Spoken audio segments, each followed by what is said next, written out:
Good afternoon. This is Chris Robinson, Robinson Ag Marketing, with today's post-close grain and livestock comments. Well, tale of two cities. Let's get right to it. First off, Argentina surprised everybody. Maybe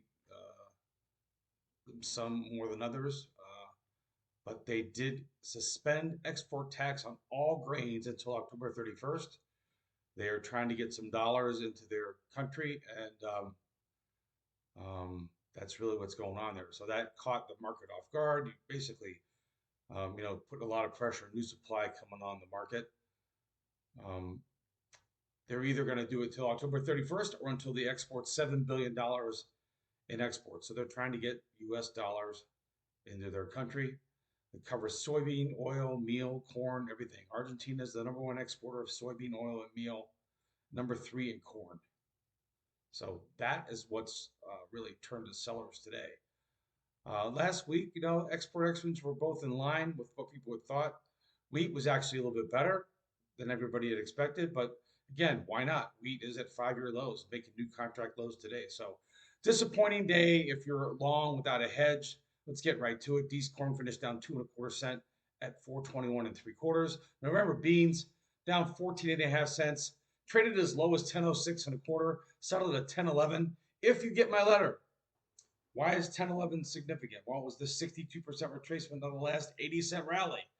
A half dozen times we've gone up and down between 1070 and 970. And boy, that's got to be your concern here right now. Is how much lower could we go? Obviously, you got to worry about 970, which was the April tariff low. Got to remember, we went from 970 to 1062. I mean, that was a good 80-cent rally.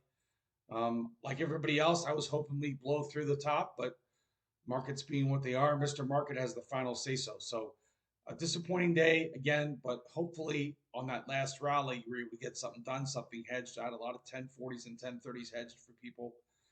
Moving over to wheat again. Last week, we'd had a nice 25% recovery in the last dollar sell-off we had. It looked like we might get a story going there. It all started, I think, in my opinion, we failed to fill that gap in December corn at 432 and three quarters. The July 3rd, July 4th gap, 2 days in a row. I tried. I thought that was. I've been doing this a long time. I thought that was awfully fishy that we couldn't get there. I really thought there was a chance that we could get to the 200-day moving average up at 440, and we did not. So, in the meantime, even though I was cautiously bullish, I never told anybody to lift their hedges. We maintained our hedges either 430s, 420s, 410s. Those were all available on that last bounce. A lot of 420s, a lot of 410s is what we have protected, and we still do. December Chicago wheat down 11 and three quarters cent, 510 and three quarters. That's a new contract low. December Kansas City traded under $5. That's going to be the headline. We hit 497 and a half. We finished at 502 and a quarter, down a nickel. But again, that is a contract low settlement. It took out, a half dozen times we tried to hold in at 504, 505. So we'll see. I think the big risk is now, will this fund sell more wheat? Certainly they have more dry powder if they want to. So they may be leaning on that the rest of the week. So that is it. Kind of an irritating day here in the grains. Switching over to livestock. Fat cattle December finished up 240. Excuse me, up. December fat cattle settled at 240.225, up $4.50. October feeders up 725, traded as high as 63.225, settled at 61.375. Why is that significant? Well, these cattle, we had a $24, $25 slide in October's from the contract highs down to, let's see, the lowest 344.90, 345. So to go from 345 to 361, we clawed back over 60% of that last sell-off. Now, if you tell me, are we going to go retake out 370? If we don't, maybe this market is trying to figure out if the top is in. If it's not, if we go above 370, then yep, you're going to talk about people talking about feeder cattle with a $4 handle. I mean, it's just, that's going to be the next progression if this market continues to go. The cattle on feed came out, the marketings were lower. We did come out with a story that The screwworm is now within 70 miles of the U.S., and that means that one thing, that less and less cattle, they're not going to reopen that border if that problem's down there. So it makes an already tight situation tighter. And boy, I can tell you one thing: if they ever do reopen that border, it's going to be a cowabunga correction.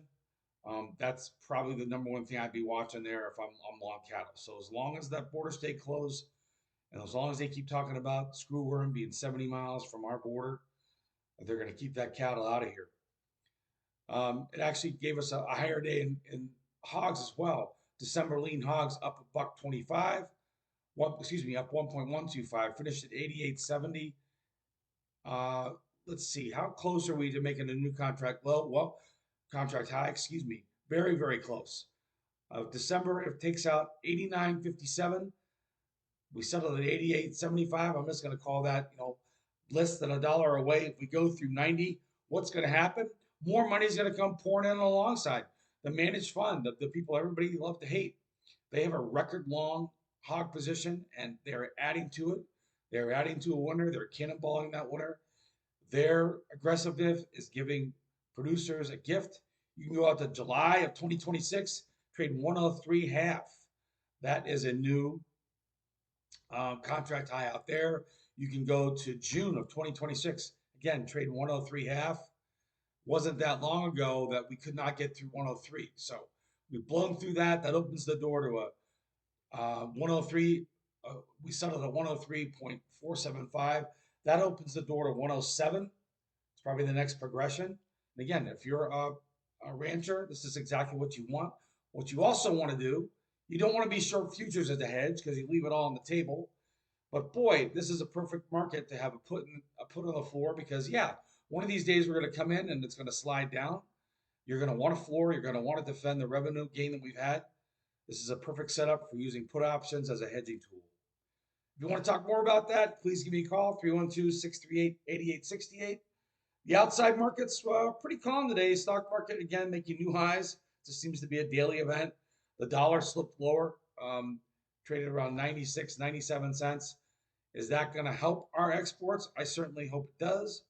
I think the key level is that the dollar takes out 96 cents, which is just about another penny lower. That'll get the headlines going.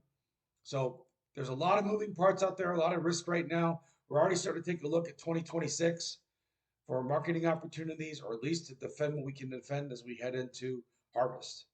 This is Chris Robinson. Have a great rest of the day.